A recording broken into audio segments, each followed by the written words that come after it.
ម្ដាយរបស់បុរសអ្នកមានបំផុតម្នាក់បានក្លែងខ្លួនដើម្បីសាកល្បងជ្រិតកូនប្រសាររបស់គាត់ គាត់បានធ្វើពុតជាស្ត្រីក្រីក្រម្នាក់លក់បន្លែ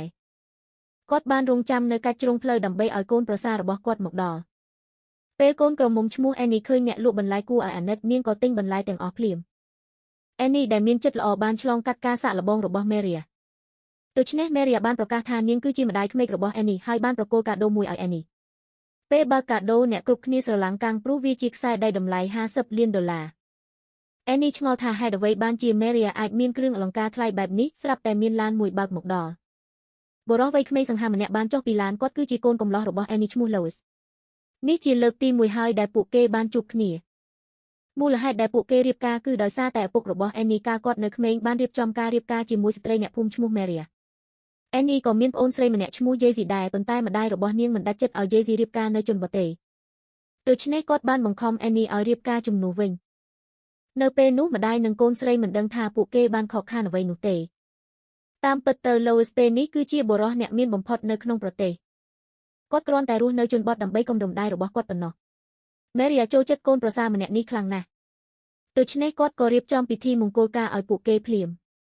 ទោះជាយ៉ាងណាក៏ដោយនៅក្នុងពិធីមង្គលការអ្នកភូមិទាំងអស់បានមើលងាយអេនី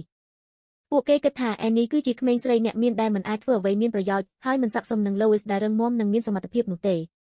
អេនីស្ថិតក្នុងស្ថានភាពដ៏ឆ្គងមួយ នៅពេលនោះមេរីយ៉ាបានវាយទៅហើយក្រោកឈរឡើង គាត់បានការពារអេនីយ៉ាងមុតមាំហើយសរសើរនាងថាជានិស្សិតបញ្ចប់ការសិក្សាដែលមានចំណេះដឹងដែលស័ក្តិសមឥតខ្ចោះសម្រាប់កូនប្រុសរបស់គាត់ឈ្មោះ Lois ការគាំទ្ររបស់ម្ដាយថ្មីបានធ្វើឲ្យអេនីរំជួលចិត្តយ៉ាងខ្លាំងព្រោះម្ដាយបង្កើតរបស់នាងស្រឡាញ់តែប្អូនស្រីរបស់នាងឈ្មោះ Jessie ហើយមិនដែលខ្វល់ពីអេនីឡើយ សំណាងល្អពេលនេះអេនីមានគ្រួសារថ្មីហើយ ពេលនោះគ្រោះថ្នាក់មួយបានកើតឡើងក្មេងប្រុសតូចម្នាក់បានឆ្លក់សណ្តែកដី ទិដ្ឋភាពនោះបានធ្លាក់ចូលទៅក្នុងភាពវឹកវរភ្លាម អ្នកគ្រប់គ្នាបានព្យាយាមគ្រប់វិធីប៉ុន្តែគ្មានអ្វីដំណើរការទេ ដោយឃើញក្មេងប្រុសនោះហៀបនឹងថប់ដង្ហើមអេនីបានឈានជើងទៅជួយយ៉ាងម៉ឺងម៉ាត់ ទោះជាយ៉ាងណាក៏ដោយអ្នកភូមិនៅតែមានការរើសអើងចំពោះនាងហើយមិនជឿថាក្មេងស្រីអ្នកមានដូចជានាងអាចធ្វើអ្វីបានឡើយ អេនីមានការព្រួយបារម្ភយ៉ាងខ្លាំងព្រោះកាន់តែអូសបន្លាយពេលយូរវាកាន់តែមានគ្រោះថ្នាក់ នៅពេលនោះ Lois បានឈានជើងទៅធានាឲ្យអេនីគាត់និយាយថាគាត់ទុកចិត្តនាងហើយសុខចិត្តទទួលខុសត្រូវ ទើបអ្នកភូមិអនុញ្ញាតឲ្យអេនីចូលទៅជិតក្មេងនោះ អេនីបានប្រើវិធីសង្គ្រោះហៀមលេចហើយមិនយូរប៉ុន្មានក្មេងប្រុសនោះក៏ក្អកចេញសណ្តែកដី នៅពេលនោះអ្នកភូមិមានការភ្ញាក់ផ្អើលយ៉ាងខ្លាំង ទីបំផុតពួកគេបានផ្លាស់ប្ដូរទស្សនៈរបស់ពួកគេចំពោះអេនីហើយបានបង្ហាញការទទួលយកនិងការគាំទ្រយ៉ាងខ្លាំងចំពោះនាង បន្ទាប់ពីនោះមកអេនីបានក្លាយជាមនុស្សរវល់ខ្លាំងនៅក្នុងភូមិ ជាមួយនឹងសញ្ញាបត្របញ្ចប់ការសិក្សារបស់នាងពីសាកលវិទ្យាល័យកសិកម្មនាងបានជួយអ្នកភូមិដោះស្រាយបញ្ហាជាច្រើន Lois ក៏ចូលចិត្តអេនីខ្លាំងណាស់ដែរហើយបានប្រគល់កាតធនាគារទាំងអស់របស់គាត់ទៅឲ្យនាង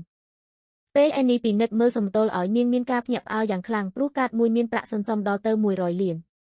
នាងប្រញាប់សួរថាតើមានលុយសរុបប៉ុន្មាន Lois ឆ្លើយយ៉ាងស្ងប់ស្ងាត់ថាប្រហែលជា5000 លាន អេនីភ្ញាក់ផ្អើលយ៉ាងខ្លាំងរហូតដល់និយាយមិនចេញ ទើបនាងដឹងពីអត្តសញ្ញាណពិតរបស់ប្តីនាង មួយប៉ព្រិចភ្នែកមួយឆ្នាំបានកន្លងផុតទៅអេនីបានសម្រាលបានកូនប្រុសមួយ មេរីយ៉ាសប្បាយចិត្តយ៉ាងខ្លាំងហើយបានរៀបចំពិធីអបអរសាទរខួប1 ខែយ៉ាងអធិកអធមសម្រាប់ចៅប្រុសរបស់គាត់ អ្នកភូមិទាំងអស់បាននាំយកកាដូអបអរសាទរ ទោះបីជាវាគ្រាន់តែជាផលិតផលក្នុងស្រុកដែលមានតម្លៃថោកក៏ដោយក៏វាតំណាងឲ្យភាពស្មោះត្រង់របស់អ្នកគ្រប់គ្នាដែរ មេរីយ៉ាមិនបានស្អប់កាដូដ៏សាមញ្ញទាំងនោះទាល់តែសោះហើយថែមទាំងបានរៀបចំកាដូស្នងយ៉ាងច្រើនសម្រាប់ពួកគេទៀតផង ពេលអ្នកភូមិឃើញចានដែកពេញទៅដោយមាសប្រាក់និងគ្រឿងអលង្ការពួកគេស្រឡាំងកាន់យ៉ាងខ្លាំង មេរីយ៉ាញឹមហើយប្រាប់ពួកគេឲ្យយកអ្វីដែលពួកគេចង់បានខណៈពេលដែលអ្នកគ្រប់គ្នាកំពុងសប្បាយរីករាយ